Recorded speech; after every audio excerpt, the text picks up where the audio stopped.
The year is 1981. I remember the smell first. Faint, metallic, wrong. The kind of scent that clings to your memory, even after it's gone. Something unimaginable surfaced. A body dismembered into 13 pieces. 13 fragments scattered like a grim puzzle across the streets where thousands rushed by, unaware of the horror beneath their feet. Right there, in front of the Arthur Loker building on one of the busiest streets in the city, someone left death in plain sight. 2 unremarkable cardboard boxes. No screams, no signs of a struggle. Just silence, and the echo of something deeply wrong.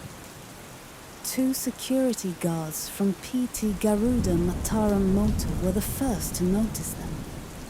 They reported it to a nearby traffic officer, but in the chaos of Jakarta's rush hour, no one paid much attention. The boxes remained there for hours, waiting. It was 2 Pemelu scavengers who opened the boxes first. What they found would haunt this city for decades. Inside the first, a human head, 13 bones. Inside the second, 180 pieces of flesh and organs, cleanly cut, carefully packed. The victim hadn't just been killed. He had been dismantled, meticulously sliced, washed clean, and packed like discarded leftovers. The police quickly responded, transporting the remains to Cipto Mangunkusumo Hospital. Dr. Manin Idris, Indonesia's leading forensic expert at the time, led the autopsy. He would later call it one of the most brutal and unforgettable cases of his career. The victim, a young man, estimated to be between 18 and 21 years old, about 165 centimeters tall, uncircumcised, and possibly not of native Indonesian descent. Despite intact fingerprints and facial features, there was no match. Hundreds came forward to claim the body, family members looking for missing sons, brothers, but none of them matched. On November 27, 1981, the body was buried in Tegel Alur Cemetery. No name, no justice. Just a number now. Case file 13. The public began calling it Setiabudi 13.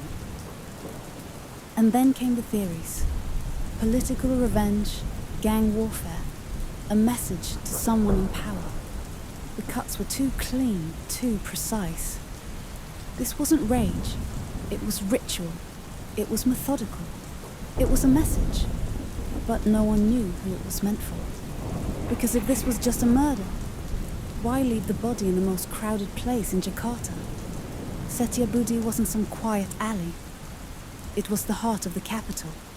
Some investigators believed it was deliberate, a taunt, a message, a challenge to the police, daring them to solve it, showing the world just how incompetent they were, how powerless.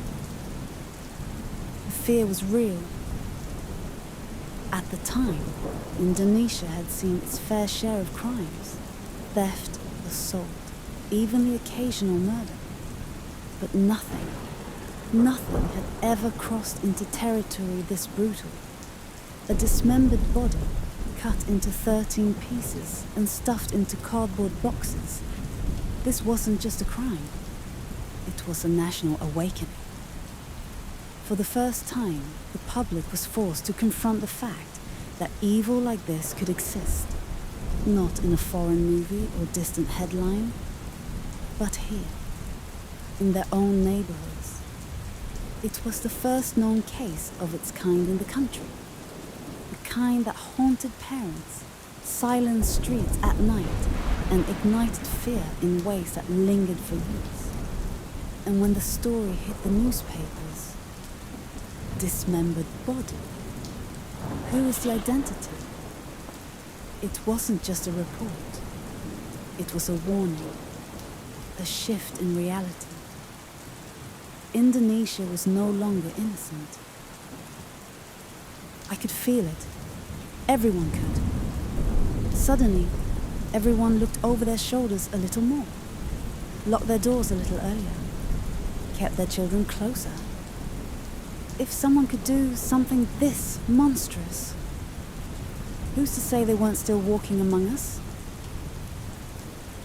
The case, now dubbed Setiabudi 13, gripped the nation, not just because of its savagery, but because it was the first of its kind.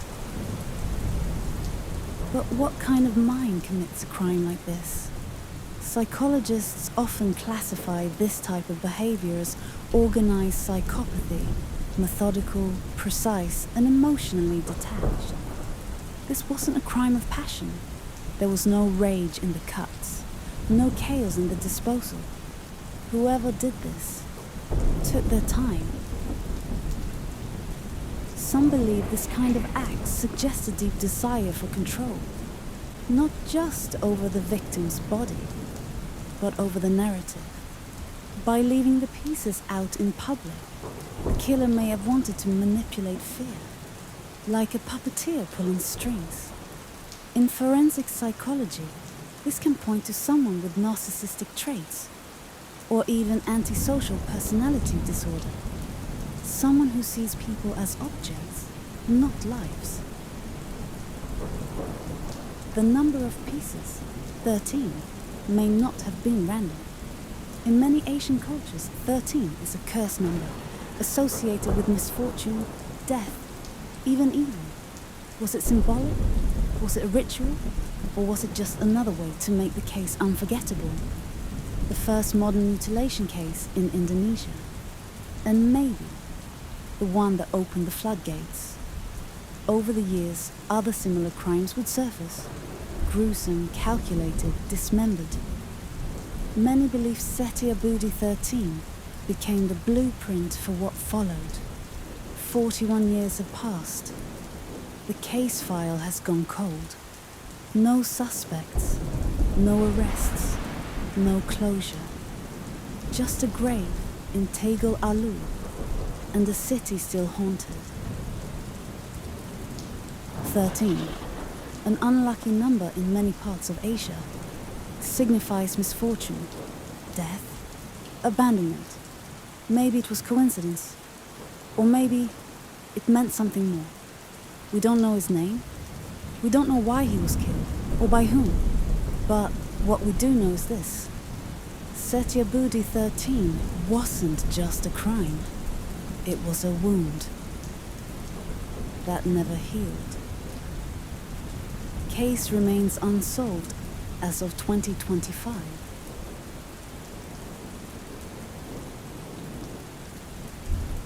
Thank you for watching.